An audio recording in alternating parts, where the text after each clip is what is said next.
안녕하세요. 조은정입니다. 오늘은 관연도 기출 문제에 대해서 강의하도록 하겠습니다. 이 책에서는 2012년 1회부터 2016년 4회까지 기출문제가 수록되어 있습니다.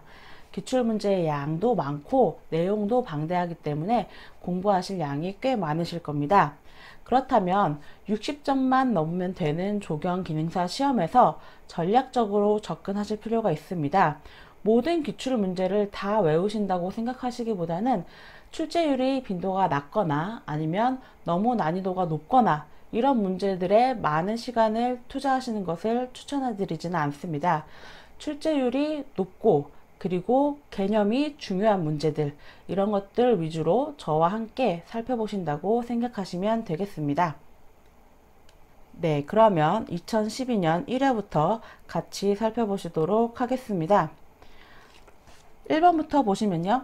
사대부나 양반계급에 속했던 사람이 자연 속에 묻혀 야인으로서의 생활을 즐기던 별서 정원에 대해서 물어보고 있는데요. 조선시대 조경에 대한 내용이죠.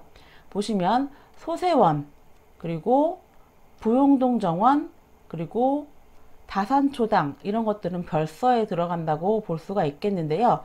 소세원, 부용동 정원은 대표적인 별서고요. 다산초당은 별당인데 크게 분류의 별서에도 들어갈 수가 있다라고 생각해 두시면 되겠습니다. 반면에 방화수료정은요, 수원화성에 위치한 정자입니다. 수원화성은 궁궐정원이죠. 궁궐정원이기 때문에 별서와는 거리가 매우 멉니다. 다음 2번, 역시 우리나라 조경에 대한 문제인데요. 전통 조경 시설이 아닌 것에 대해서 물어보고 있습니다. 일단 답은 벽천인데요. 벽천은 독일에서부터 유래된 구성식 정원에서부터 유래된 조경 시설물이다. 알아두시면 되겠고요. 취병이라는 것은 우리나라의 생울타리를 의미하는데, 나무를 이렇게 울타리식으로 심고 이렇게 엮어서 만든 그런 시설물이라고 보시면 되겠고요. 화개는 계단식으로 단을 조성해서 그 단 위에 수목이나 초화류 이런 것들을 심은 것이라고 보시면 되겠고, 석지는 돌 연못을 의미합니다. 네, 역시 조선시대 문제인데요. 조선시대 후원 양식. 후원이 무엇일까요? 네, 건물 뒤쪽에 주로 정원을 조성하게 돼서 후원 양식이라고 한다고 했었죠. 이 원인은 풍수지리설의 영향을 받아서 생겼다고 했고요. 건물 뒤에는 주로 언덕배기, 배산임수 이런 이론이 있기 때문에 건물 뒤쪽은 언덕배기인 경우가 많아 계단 모양으로 다듬어서 만들었다. 맞고요.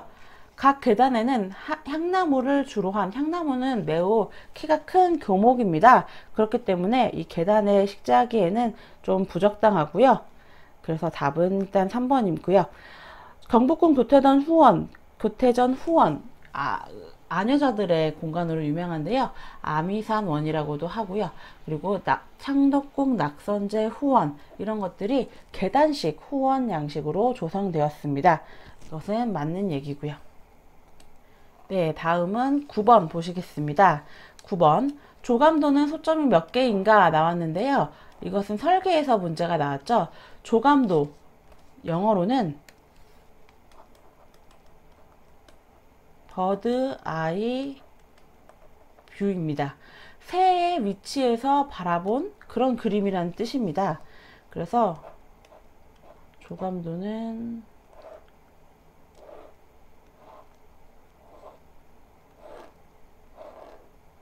이렇게, 소점은 시점이 끝나는 그런 점을 말하는데요. 어떤 건물이나 이런 모양 형상을 나타낼 때 왼쪽에 하나, 오른쪽에 하나, 그리고 아래쪽에 하나, 소점이 3개가 되고 위에서 내려다본 그런 그림이 되겠죠. 원근법에 의해서 표시하게 되는 이런 것들이 조감도라고 하는데, 소점은 3개입니다. 알아두시면 되겠습니다. 다음 11번 살펴보시겠습니다. 이것도 마찬가지로 설계에서 색채학에 대한 내용인데요. 다음 중 가장 가볍게 느껴지는 색을 물어봤는데요. 가볍게 느껴지는 색은 밝은 색, 명도가 높은 색이 가벼운 색입니다. 이 중에서 가장 명도가 높은 색은 노란색인데요. 시험 문제에 크림색도 출제된 적이 있습니다. 같이 알아두시면 되겠습니다. 네, 다음 14번 넘어가 보도록 하시겠습니다. 옴스테드와 캘버트 보가 제시한 그린스워드 안이라 나왔는데요. 이것은 조경사에서 서양 조경사에서 나오는 내용이죠. 서양 조경사의 근대 조경의 아버지 옴스테드가 나왔죠. 센트럴 파크죠. 센트럴 파크는 공모를 했는데 그린스워드 안이 채택돼서 센트럴 파크를 조성했었죠. 보시면 그럼 이 그린스워드 안의 내용은 평면적 동선 체계 아닙니다. 입체적 동선 체계를 갖추었다. 알아두시면 되겠고요. 외주부식재, 차운과 차폐를 위한 외주부식재를 두텁게 했고요.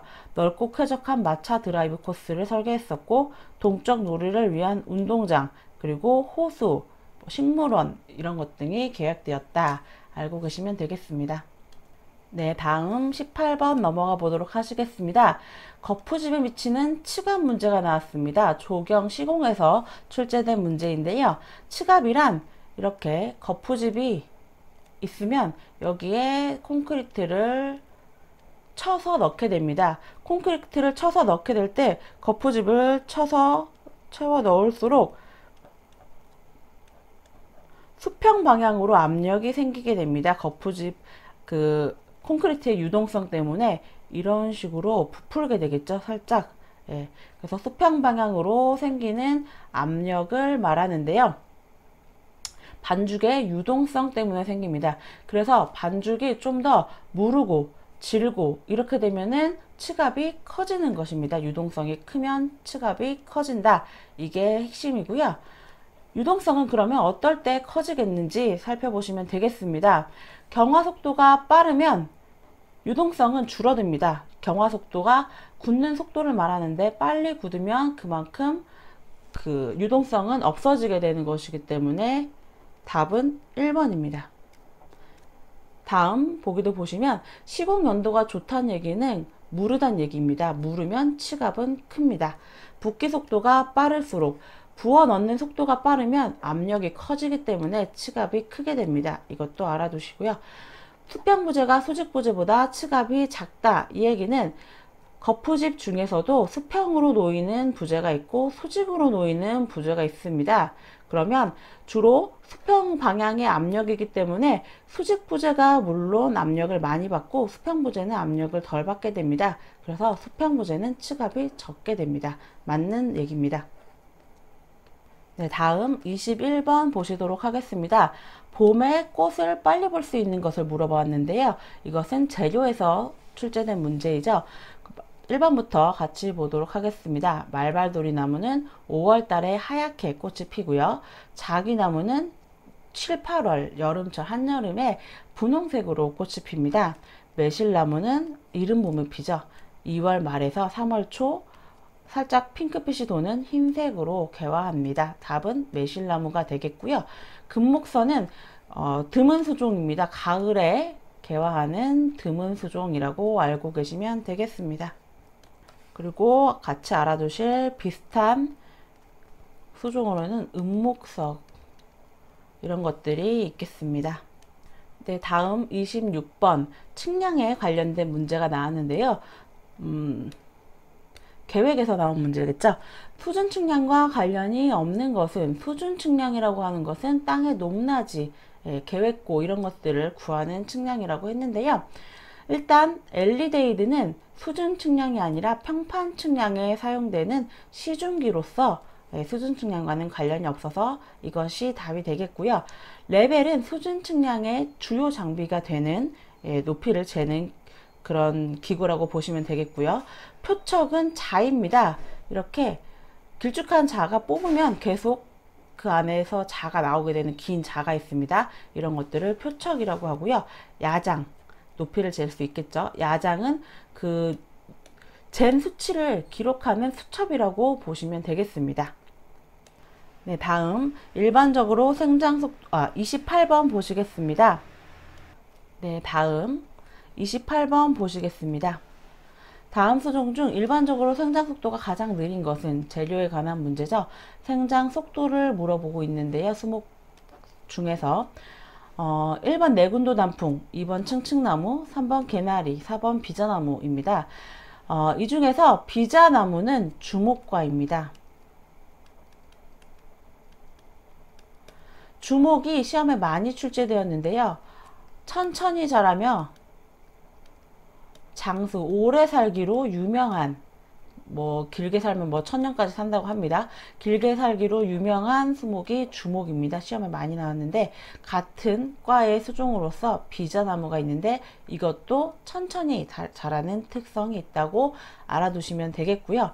내군도 단풍, 단풍나무는 원래 빨리 자라는 수종인데, 그 중에서도 내군도 단풍은 아주 빨리 자라는 수종에 속한다고 보시면 되겠고요. 층층나무, 마찬가지로 한 해에 한 층이 생긴다고 보시면 되겠습니다. 층이 생겨서 자라는 나무, 층층나무인데요. 한 해에 한 층이 생긴 만큼 빨리 자랍니다. 다음 개나리인데, 개나리는 빨리 자라는 것 다들 알고 계실 거라고 생각합니다. 네, 다음 29번 살펴보시도록 하겠습니다. 단위 용적 중량이 나오고 굵은 골재 비중이 나왔습니다. 실적률과 공급률을 물어보는 문제인데요. 단위 용적당 무게, 중량이 1.65톤이라고 합니다. 1.65톤이고요. 그리고 굵은 골재 비중은 2.65. 그러면 이 단위 부피에 100% 골재가 차 있을 때 2.65톤이 된다는 얘기입니다. 비중이 2.65라는 얘기가 요 의미인 것을 알고 계셔야 합니다. 그래서 전체로 채우면 2.65분에 실제 무게를 재었더니 요 부피가 1.65톤이 나왔다. 그러면 이것의 백분율은 이것이 실적률입니다. 그러면 계산하면 62.26%가 나옵니다. 그래서 약 62.3%가 되겠고요. 실적률, 여기서 실제 골재가 차지한 비중을 실적률이라고 하고, 나머지 빈 공간 틈이 있을 겁니다. 그것을 공급률이라고 하는데, 실적률과 공급률이 더하면 100%가 돼야 하기 때문에 이 구한 실적률에서 100%에서 구한 실적률을 빼게 되면 공급률이 나옵니다. 공급률은 37.7%가 되겠죠. 답은 1번입니다. 네, 다음 33번 같이 보시도록 하겠습니다. 보기가 설명하고 있는 것은 재료에 대한 문제인데, 합성 수지 재료를 물어보고 있습니다. 열경화성 수지 도료라고 합니다. 열경화성 수지는 어떤 것들이 있는가, 제가 시험에 나온 것들만 정리를 해보았는데요. 페놀, 그리고 에폭시, 폴리에스테르, 요소, 멜라민, 실리콘 수지까지입니다. 그러면 일단 염화비닐 보시면, 염화비닐과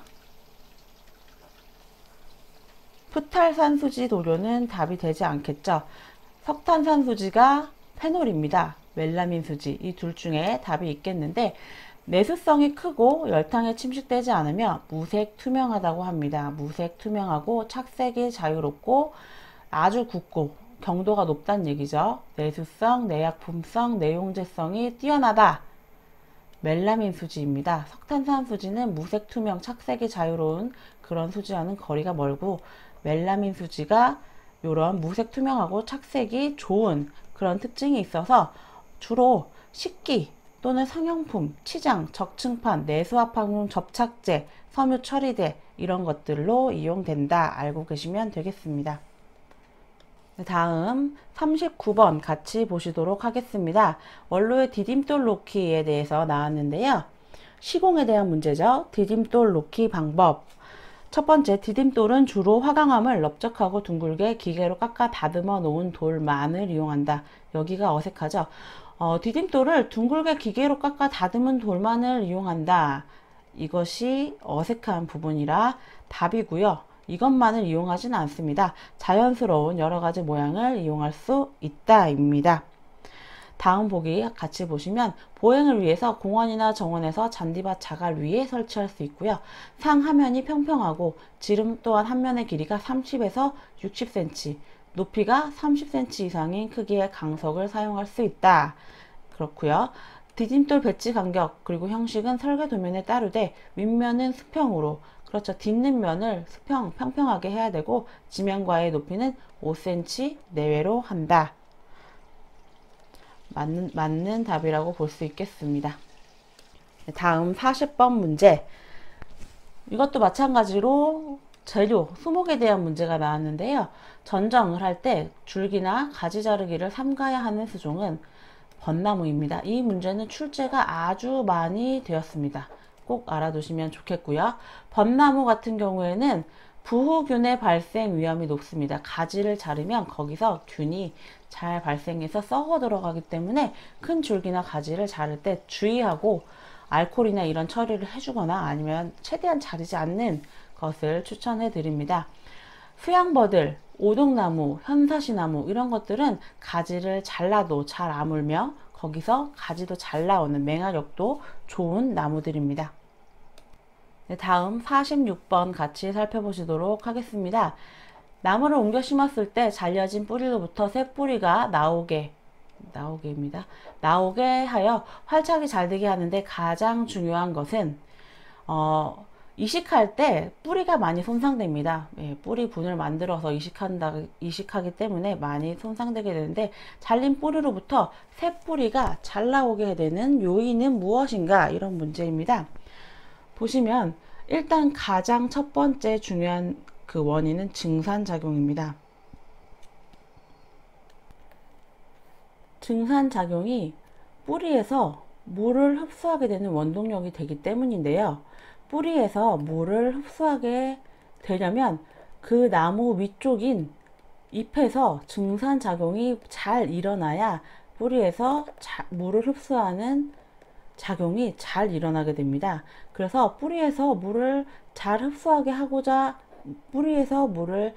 흡수하고자 하는 그런 성질이 나타나기 때문에 새 뿌리가 나오는데 영향을 미치게 됩니다. 증상작용이 활발해야 뿌리로부터 흡수가 더욱 촉진되기 때문에 뿌리가 더 활발하게 자라게 된다. 알아두시면 되겠습니다. 답은 4번입니다. 잎입니다. 잎으로부터의 증산과 뿌리의 흡수입니다. 네, 다음 49번 같이 살펴보시도록 하겠습니다. 벽돌 쌓기에 대해서 나왔는데요. 조경 시공에서 나왔죠. 벽돌 쌓기 모르타르의 배합비를 물어보고 있는데 벽돌을 쌓을 때 모르타르를 사용하게 됩니다. 줄눈을 모르타르로 만들게 되죠. 그런데 이 배합비 중 가장 부적합한 것을 물어봤는데요. 모르타르의 배합비는 보통은 1대3 시멘트 모래 비율입니다. 1대3으로 하는데 중요한 곳일 경우 1대2, 매우 중요한 곳은 1대1까지 할 수 있다 라고 했습니다. 그래서 1대4는 사용하지 않는 배합비이다. 알아두시면 되겠습니다. 네, 다음 51번 같이 보시도록 하겠습니다. 직영공사의 특징 설명으로 옳지 않은 것은 나왔는데요. 네, 이것도 조경 시공에서 출제된 문제인데 같이 보시도록 하겠습니다.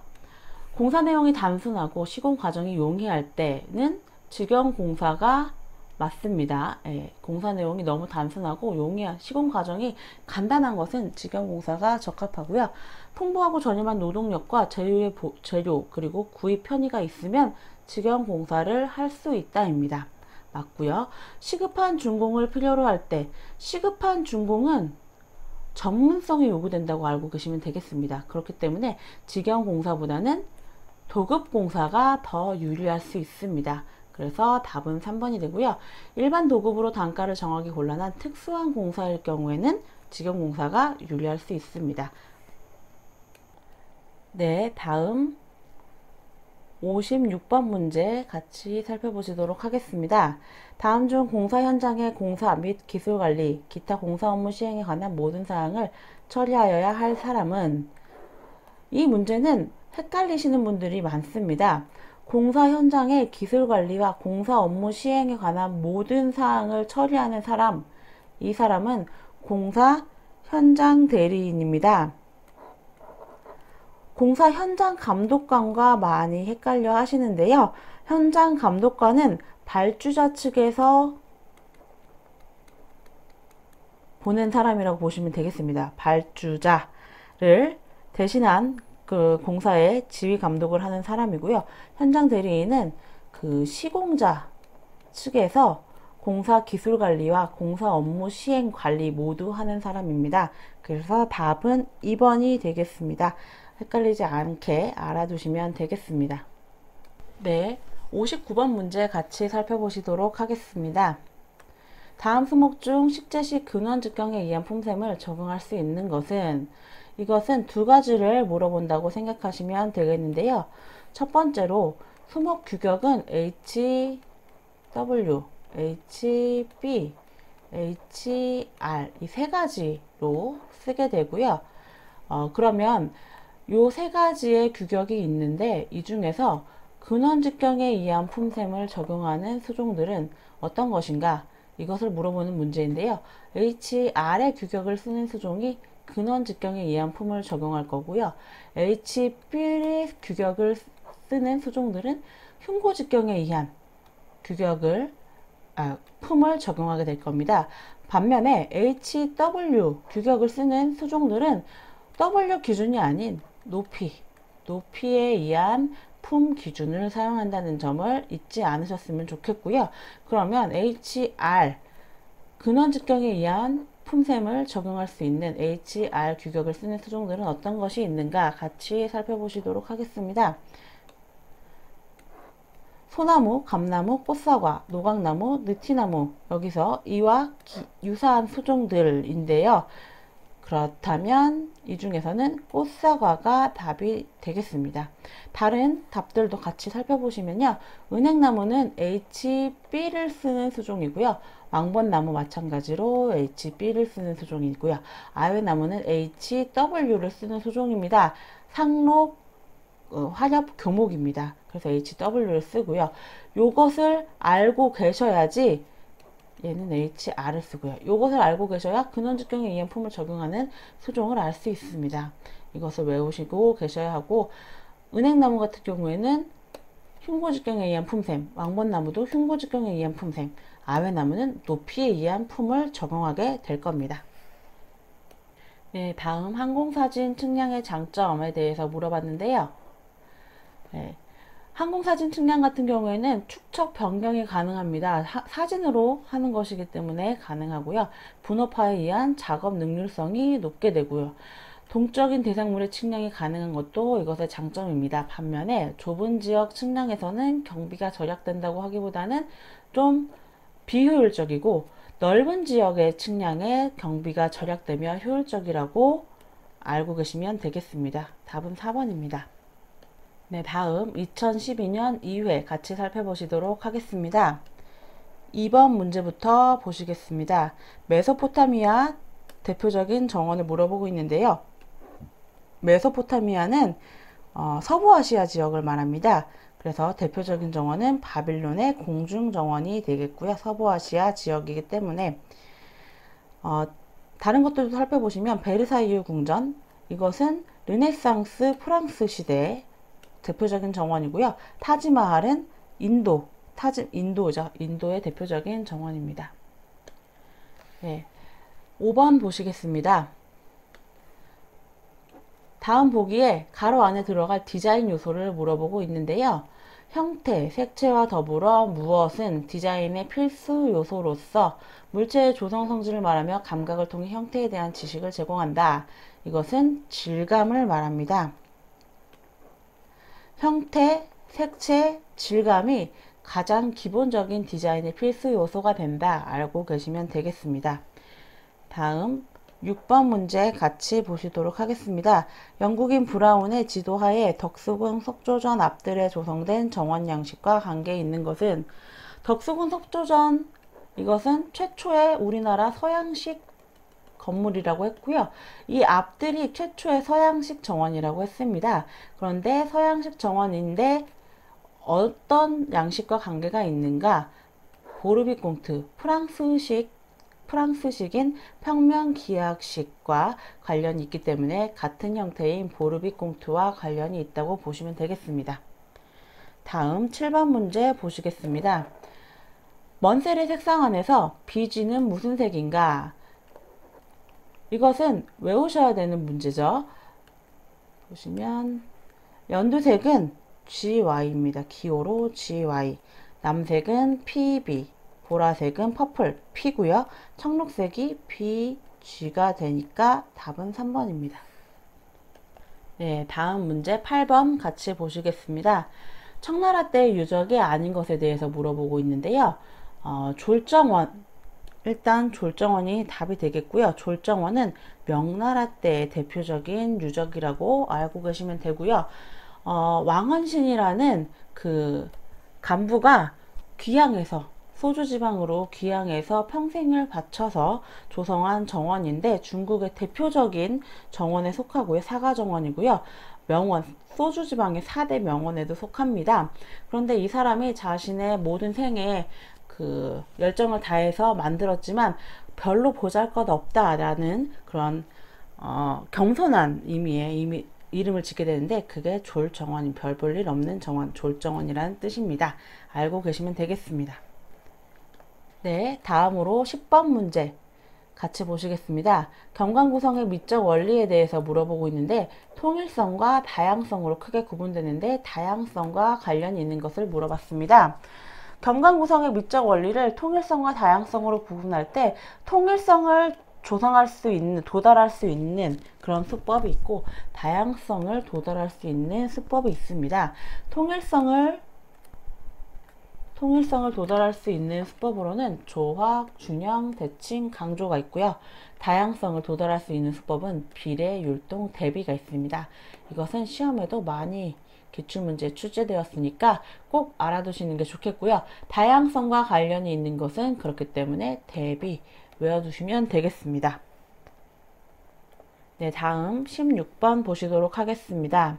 다음 보기에서 설명하는 수종은 조경 재료에 대해서, 수종에 대해서 묻고 있는데요. 낙엽, 화력, 교목이고요.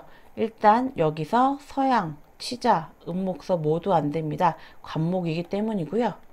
관목. 그 다음에 부채꼴형 수형이다. 야합수라 불리며 여름에 꽃이 피고 분홍색으로 핀다. 자귀나무입니다. 앞에서도 한번 기출에 오답으로 나왔었고요. 천근성이며 이식에 어려움이 있다. 자귀나무 7, 8월 한여름에 피는 곳은 많지 않죠. 한여름에 분홍색으로 꽃이 핀다. 알아두시면 되겠습니다. 네, 다음 20번 같이 보시도록 하겠습니다.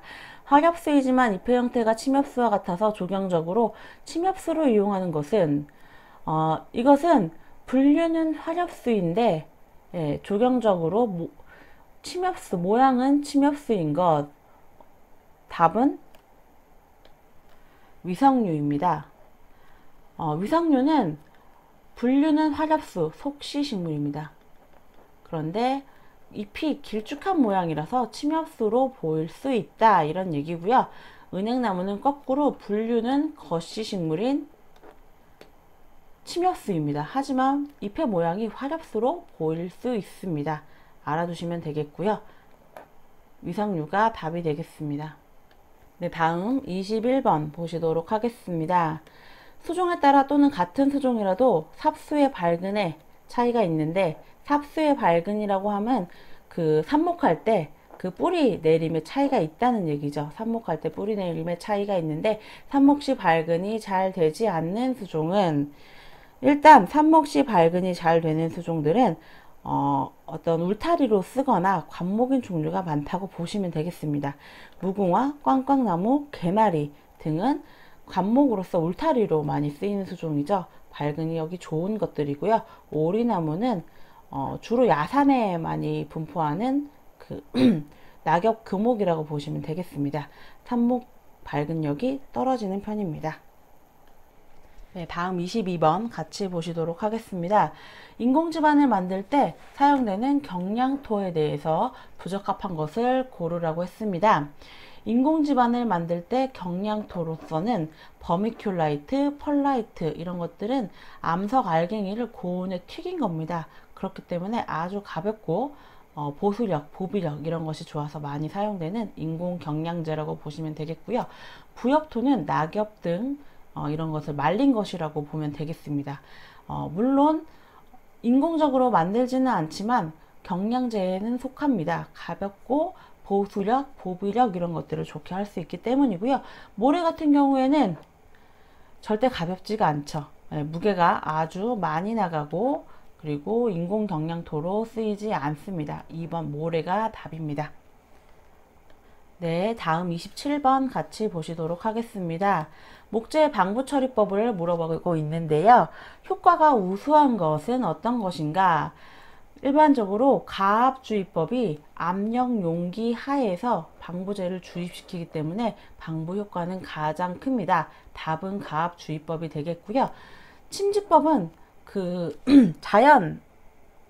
자연적 담궈서 하는 방법, 그리고 도포법은 바르는 방법, 생리적 주입법은 아예 벌목 전에 뿌리에 약액을 흡수시키는 방법인데 이것이 가장 효과는 낮습니다. 알아두시면 되겠습니다. 다음은 28번. 기건 상태의 목재 표준 함수율을 물어보고 있는데요. 아주 많이 출제되었습니다. 꼭 알아두셔야 하는 문제고요. 15%가 답인데요. 기건 상태의 목재는 15에서 20%의 함수율을 나타낸다고 했습니다. 목재의 함수율 표시는 기건 상태일 때, 그리고 전건 상태, 이건 함수율 0%라고 했죠. 그리고 벌목 바로 직후인 생목 상태가 있게 되는데요. 이때는 섬유 포화점이라고 해서 섬유 포화점은 함수율 30% 이상 이렇게 알고 계시면 되겠습니다. 전건 0%, 기건 상태 15에서 20%, 섬유 포화점 30% 이렇게 됩니다. 네, 다음 34번 같이 보시도록 하겠습니다. 쾌적한 가로 환경과 환경 보전, 교통 제어, 녹음과 계절성, 시선 유도 등으로 활용하는 가로수로 적합치 않은 수종을 물어보고 있는데요. 가장 대표적인 거 가로수로는 은행나무는 다들 알고 계실 거고요. 메타세콰이어도 낙엽, 침엽, 교목으로 아주 유명한 가로수인데 세계 3대 가로수도 속하며 우리나라에도 유명한 가로수길이 많이 있죠. 담양이라든지 아니면 가평 쪽에도 많이 있죠. 이팝나무는 최근에 많이 가로수로 쓰이는 수종이라고 알고 계시면 되겠고요. 대교목이 아닙니다. 교목은 교목인데 좀 소교목 정도에 속하는 키가 매우 크지는 않은 은행나무와 메타세콰이어에 비하면 키가 작은 교목이긴 한데요. 청계천 쪽에 가로수로 조성되면서 많이 인기를 끌었습니다. 이팝나무는 최근에 가로수로 많이 쓰인다. 꼭 알고 계셔야 할 수종이고요. 능소화는 덩굴성 수종입니다. 그래서 가로수로는 쓸 수가 없습니다. 네, 다음 39번 같이 보시도록 하겠습니다. 세균에 의한 수목병을 고르라고 했는데요. 수목의 병은 크게 몇 가지 종류로 나눌 수가 있는데요. 진균에 의한 거, 세균에 의한 거, 점균에 의한 것, 이런 것들이 있게 되고, 이것은 균류에 의한 것이고요. 균류 이외에 바이러스, 파이토플라즈마, 선충 이런 것들이 있게 됩니다. 그렇다면 균류 중에서 진균, 세균, 점균 등으로 나뉘게 될 때 대부분은 진균성 병이 대부분입니다. 수목병의 경우에는 세균성 병은 좀 드문 편이고요. 그러면 이 중에서 보시면 뿌리에 혹을 나타나게 되는 병, 밤나무 뿌리 혹병이 세균성 병에 속하게 되고요. 뽕나무 오갈병, 이것은 마이코플라즈마에 의한 파이토플라즈마 또는 마이코플라즈마라고도 하고요. 이것에 의한 수병이고요. 소나무 잎록병은 진균성 병입니다. 진균 중에서도 담자균류 라고 알고 계시면 되겠고요. 포플러 모자이크병. 모자이크병은 대표적인 바이러스성 수병입니다. 바이러스에 속하고요. 그래서 답은 1번 뿌리혹병이 됩니다. 세균에 의한 수모병은 종류가 많지 않습니다. 뿌리혹병, 무름병, 전문이병, 입마름병, 세균성 연부병, 세균성 구멍병 이런 것들이 있다고 알아두시면 되겠습니다. 네, 다음 40번 겨울 전정에 대해서 살펴보도록 할 텐데요. 틀린 설명을 고르라고 했습니다. 겨울 전정은 12월에서 3월에 실시하는 전정이다. 맞고요. 상록수는 동계에 강전정하는 것이 가장 좋다. 이것은 틀린 내용입니다. 상록수는 겨울에도 휴면하지 않습니다. 그래서 동계에 강전정 할 수가 없고 낙엽수는 겨울에 휴면하기 때문에 동계에 강전정 할 수 있다입니다. 그래서 답은 일단 2번이고요. 제거 대상 가지를 발견하기 쉽고 작업도 용이한 것은 맞습니다. 휴면 중이기 때문에 이것은 낙엽수의 경우 맞다는 얘기죠. 휴면 중이기 때문에 굵은 가지를 잘라내어도 전정의 영향을 받지 않는다는 맞습니다. 네, 다음 42번 같이 보시도록 하겠습니다. 다음 중 수간주입 방법으로 옳지 않은 것은 수간주입은 수간주사를 말합니다. 노쇠목이나 세양목 같은 경우 이식시에 수간주사를 놓을 수가 있는데요. 구멍 속에 이물질과 공기를 뺀 후 주입관을 넣는다. 중요하고요. 그 수간 주사와 주사액과 관이 있는데 이 관에 나무에 꽂아 넣기 전에 이 구멍을 뚫게 됩니다. 근데 그 구멍에는 이물질 공기를 빼주는 게 중요합니다. 중력식 수간주사는 가능한 지제부 가까이에 구멍을 뚫는다. 지제부라고 하는 것은 지면에 인접한 부분을 말합니다. 지면에 인접한 부분에 구멍을 뚫어서 내려가는 방법으로 할 수가 있는 것 중력식 수간주사가 맞고요. 구멍의 각도는 5, 60도 가량 경사지게 세워서 하지 않습니다. 구멍을 뚫을 때에는 5, 60도라고 하면은 이렇게 깊게 뚫게 되는데 그것보다는 2, 30도 정도로 얕은 각도로 뚫는다고 보시면 되겠습니다. 그래서 답은 틀린 것 3번이고요. 뿌리가 재구실을 못하고 다른 시비 방법이 없을 때 빠른 수세 회복을 원할 때 사용할 수 있습니다. 네, 다음 43번 같이 보시겠습니다. 뿌리분의 형태별 종류에 해당하지 않는 것은 뿌리분의 종류에 대해서 물어봤는데요. 뿌리분은 크게 세 가지 모양으로 나눌 수가 있겠습니다.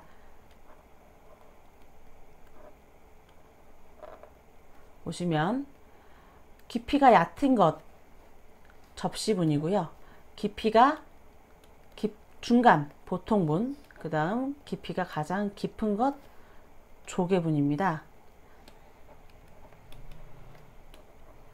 보통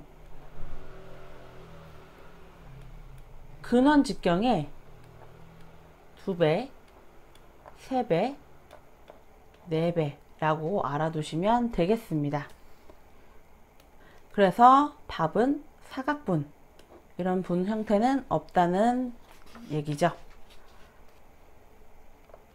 네, 다음 45번 문제 같이 보시겠습니다. 수목의 굵은 가지치기에 대해서 물어보고 있는데요. 옳지 않은 것을 골라주시면 되겠습니다. 잘라낼 부위 1번. 잘라낼 부위는 먼저 가지의 밑동으로부터 10에서 15cm 부위를 위에서부터 아래까지 내리 자른다. 이 내리 자른다가 틀립니다. 잘라낼 부위 굵은 가지치기 같은 경우에는요. 굵은 가지의 경우에서는 그 가지 밑둥에 인접한 부분에 3분의 1 정도 톱질을 하고 거기서 조금 더 바깥 부분으로 해서 톱질을 합니다. 그래서 나머지 톱질을 하게 돼서 매끈하게 다듬게 되는데 이렇게 한 번, 두 번, 세 번에 걸쳐서 자르게 된다. 이런 내용이고요. 답은 1번입니다. 내리 자른다. 틀린 오답이 많이 나왔습니다. 꼭 알아두시면 되겠고요.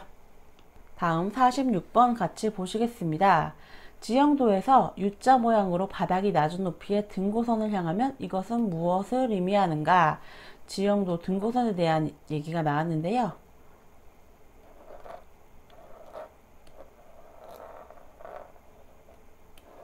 이런 식으로 등고선이 있게 되면 보시면 이쪽으로 갈수록 높아지겠죠.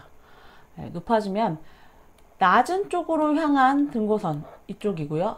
거꾸로 높은 쪽 10쪽을 바라보고 있고, 예, 여기도 10쪽을 바라보고 있게 되죠.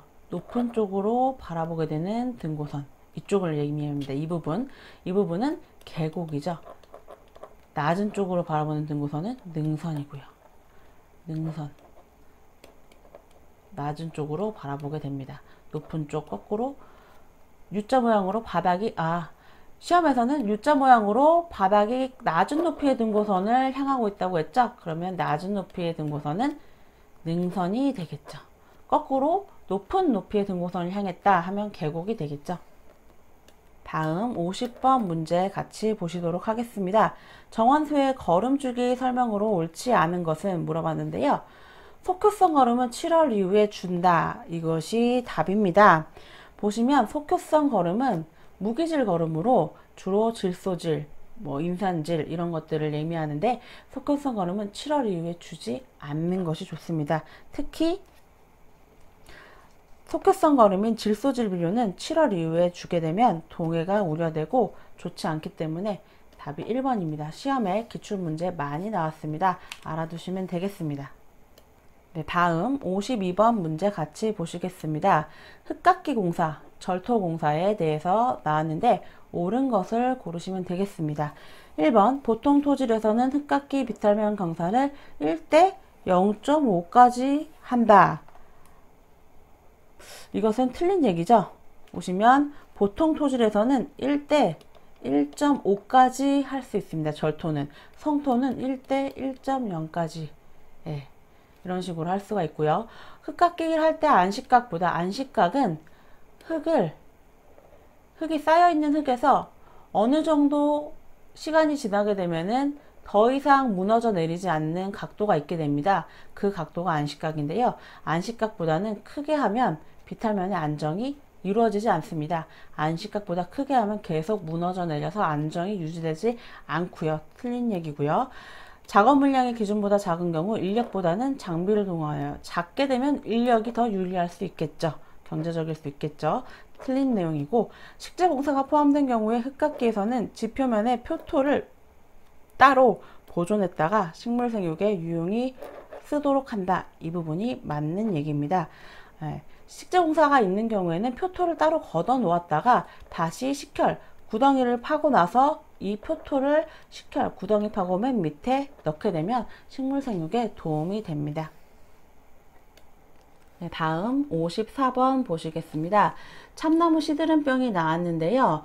이거 참나무 에이즈라고 해서 요즘에 많이 발병되고 있는 문제시 되고 있는 병입니다. 광릉 긴나무좀이 매개충이다. 맞고요. 피해 목은 초가을에 모든 잎이 낙엽된다. 이 부분이 틀립니다. 이 참나무 시드름병의 가장 큰 특징은 낙엽지는 게 아니라 빨갛게 시들면서 잎이 붙어있는 채로 말라 죽는 것인데요. 잎이 빨갛게 말라 비틀어져서 붙어 있습니다. 그것이 이 시드름병의 대표적인 병징이고요. 답은 2번이 되겠습니다. 3번 보시면 매개충의 암컷 등판에는 곰팡이를 넣는 균낭이 있다. 그리고 성충은 5월경에 침입공을 빠져나와 새로운 나무를 가해한다. 광릉 긴나무좀이 매개충으로 문제가 된다. 알고 계시면 되겠습니다. 네, 다음 56번 같이 보시겠습니다. 다음 설명하는 해충으로 가장 적합한 것은 보시면 유충은 적색, 분홍색, 검은색이다. 그리고 끈끈한 분비물을 분비한다.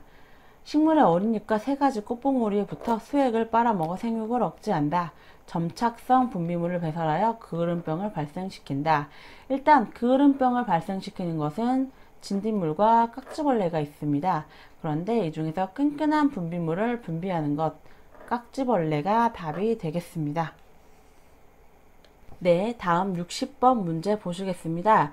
토공 작업 시 집안면보다 낮은 면의 굴착에 사용되는 기계이고 깊이 6m 정도의 굴착에 적당하며 백호우라고도 불리는 기계는 토공 기계에 대해서 물어보고 있는데요. 백호우 조경공사에서 가장 많이 사용되는 그런 기계라고 보시면 되겠습니다.